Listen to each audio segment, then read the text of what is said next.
जिस जहाज के कभी नहीं डूबने की चर्चा थी, वह डूब गया।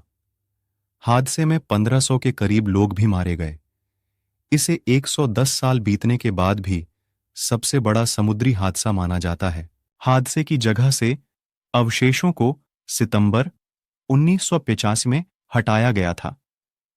हादसे के बाद कनाडा से 650 किलोमीटर की दूरी पर 3843 मीटर की गहराई में जहाज दो भागों में टूट गया था और दोनों हिस्से एक दूसरे से 800 मीटर दूर हो गए थे।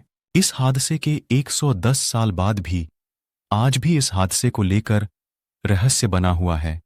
बीबीसी न्यूज ब्राजील ने कुछ विशेषज्ञों से बात करके इन्हीं रहस्यों के जवाब तलाशने की कोशिश की है। 1. ये जहाज डूब नहीं सकता था।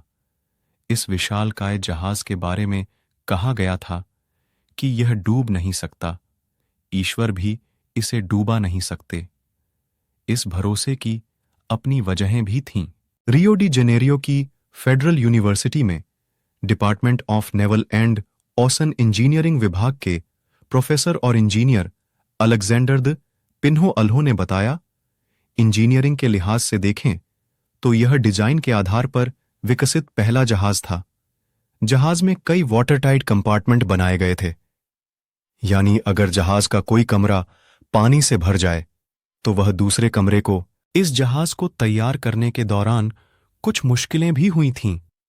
जहाज की ऊंचाई कितनी रखी जाए ताकि बिजली के तार और पानी के पाइप ठीक से काम करते रहें।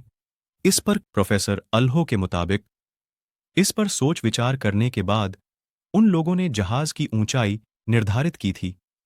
पानी भरने की स्थिति में भी उन लोगों का आकलन था कि पानी छत की ऊंचाई तक नहीं पहुंच पाएगा।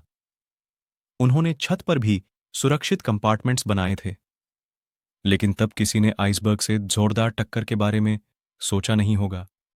प्रोफेसर अल्हो ने बताया, टक्कर इतनी जोरदार थी कि जहाज की मुख्य बॉडी की आधी लंबाई तक सुराख हो गया था।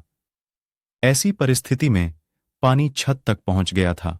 जहाज में पानी पूरी तरह से भरने लगा था। ऐसी स्थिति में बचाव संभव नहीं होता है। आप पानी निकालने के लिए सभी पंप को सक्रिय कर सकते हैं, तमाम कोशिशें कर सकते हैं, लेकिन पानी जिस रफ्तार से अंदर आ रहा होता है, उसी रफ्तार से बाहर नहीं निकाला जा सकता है।